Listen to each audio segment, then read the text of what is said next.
Les règles de YouTube ont changé. Si tu aimes mes vidéos, abonne-toi. Clique sur s'abonner. Clique également sur la cloche pour ne pas rater mes prochaines vidéos. Clique sur le pouce en l'air, c'est bon pour mon référencement.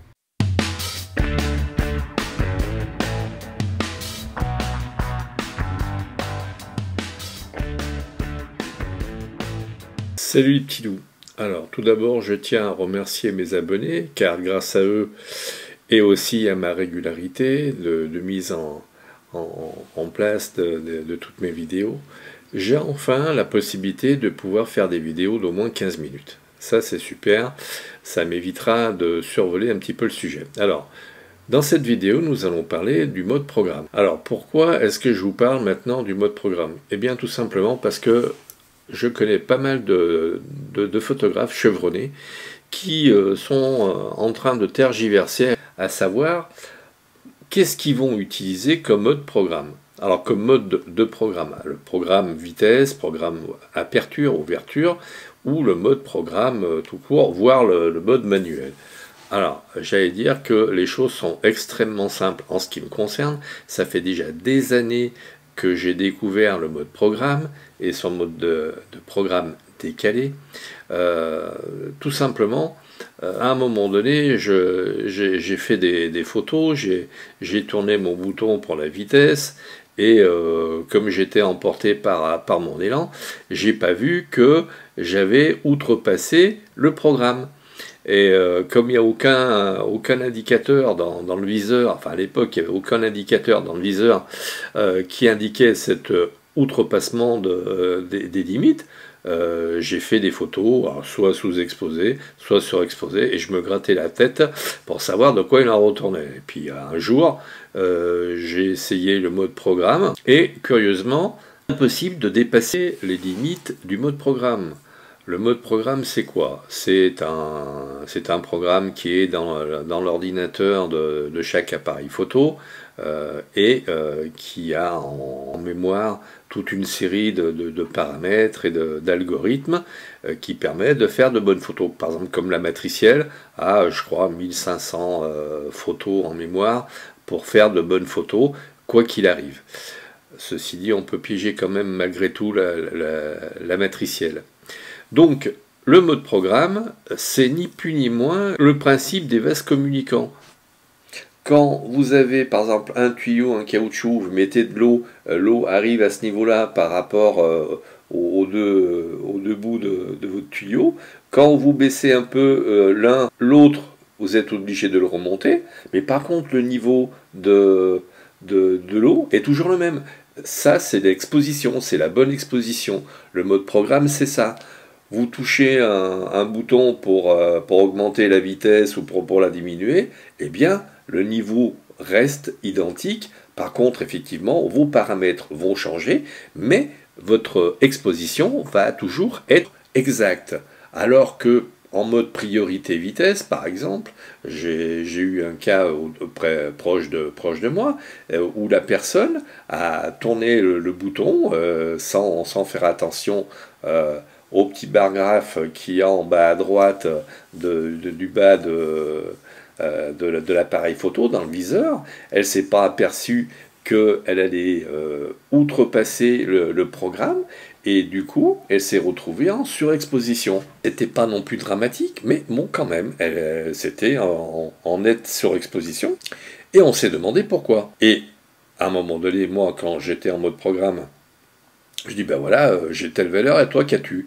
Et effectivement, à un moment donné, j'ai vu qu'elle n'avait pas du tout les mêmes valeurs quant à la vitesse et au diaphragme. Ce qui fait qu'à un moment donné, il y a un des deux qui était trop ouvert et donc surexposé. Combien de photographes chevronnés j'ai vu hésiter, palabrer pour dire, bon, qu'est-ce que je vais faire, quel mode je vais prendre, qu'est-ce que je mets, mode vitesse ou mode programme, non, mode programme, non, parce que je leur disais le mode programme, et justement parce que j'avais dit mode programme, eux ils voulaient mettre autre chose. Donc qu'est-ce que je mets, mode ouverture, mode vitesse, mais peu importe. Je veux dire, vous avez votre Nikon, vous tournez à droite à fond les manettes, la molette, et vous êtes à pleine ouverture. Pour les canonistes, vous tournez à gauche à fond les manettes, et vous êtes à la pleine ouverture. Est-ce qu'on a réellement besoin d'être en mode priorité ouverture pour être à l'ouverture optimum? Non. Je veux dire, c'est une fantaisie. Alors effectivement, je veux dire, pourquoi est-ce qu'on a sur nos boîtiers ultra sophistiqués ce mode vitesse, ce mode aperture, et puis bien d'autres choses, Sten, etc. par exemple?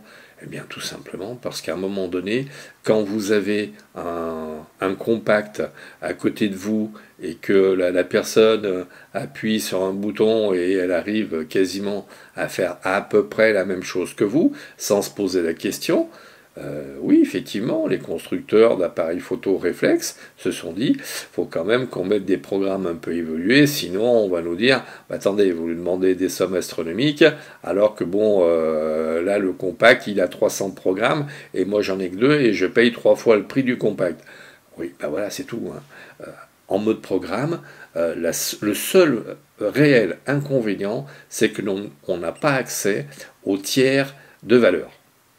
Vous avez par exemple un demi-diaphragme, mais vous n'avez pas le tiers de diaphragme, ou le tiers de vitesse. Là, c'est marqué défendu. Ceci dit, j'allais dire qu'à un moment donné, quand vous êtes à une ouverture de 1,4 ou 1,8 ou 2, que vous soyez à un demi-diaphragme près, à pleine ouverture, quand vous ferez la netteté, par exemple sur un modèle, sur le bout de son nez, l'oreille va commencer à être floue, même si vous êtes à 1,4 et si vous passez de 1,4 à 1,8 par exemple, ou à 2, on a perdu un demi-diaphragme, mais c'est pas pour autant on est passé de 3 cm de profondeur de champ à 50 cm. C'est pas le cas du tout, du tout. Donc, je vous exhorte à utiliser ce mode programme et à un moment donné, vous allez avoir dans le viseur ou quelque part un P avec une étoile. Qu'est-ce que ça veut dire? Ça veut dire simplement que vous avez outrepassé le mode programme tel qu'il est dans l'ordinateur de votre appareil photo et que vous allez au-delà, mais toujours dans les limites du mode programme. Et donc vous serez toujours bien exposé, ce qui n'est pas le cas en mode priorité vitesse ou en mode priorité ouverture. Pourquoi? Eh bien tout simplement parce que vous indiquez une vitesse et le diaphragme, lui, bah, il va suivre. Mais comme c'est la mode vitesse, c'est la vitesse que vous surveillez, le diaphragme, vous le surveillez pas forcément. Enfin, vous n'avez pas pris l'habitude de le surveiller. Alors qu'en mode programme, compte tenu, entre guillemets, du petit problème de demi-diaphragme et de demi-vitesse, on fait super attention. Par contre, on n'a pas à surveiller le bar graphe pour savoir si on outrepasse le programme. On est toujours dans les clous. Toujours. Donc, en mode programme, on n'a pas d'état d'âme. On fait un paysage, eh bien, on tourne à gauche la molette à toute berzingue et on vérifie quand même si la vitesse de sécurité est toujours dans les clous par rapport à la focale que l'on utilise et on shoot. On a un lapin qui virevolte devant nos yeux, allez, hop, eh bien, on se met à la pleine ouverture, comme ça, on a la vitesse maximum. Faites des essais.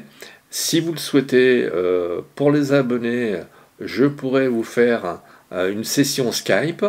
N'oubliez pas aussi que pour les abonnés, j'ai un petit fascicule de 80 pages à peu près, qu'ils se manifestent, qu'ils n'hésitent pas à se manifester. C'est un des avantages qu'auront les abonnés, parce que bon, ils m'aident à progresser dans ma reconnaissance par YouTube, parce que les algorithmes de YouTube sont quand même assez spécieux, quand même, quelque part. Ils bougent, donc on ne peut pas se fier à une certaine pérennité dans les règles de calcul. Donc voilà, je compte sur vous pour mettre un petit pouce si vous avez aimé, ça m'aide à être bien référencé, et puis le reste vous connaissez, PayPal, Tipeee, pour m'aider. parce que ça prend du temps. Par exemple, le fascicule de 80 pages, il ne s'écrit pas en 30 secondes. Et donc ça prend du temps, de l'énergie, voire ça coûte un petit peu d'argent. Je vous dirai plus tard, si ça vous intéresse, pourquoi ça me coûte de l'argent.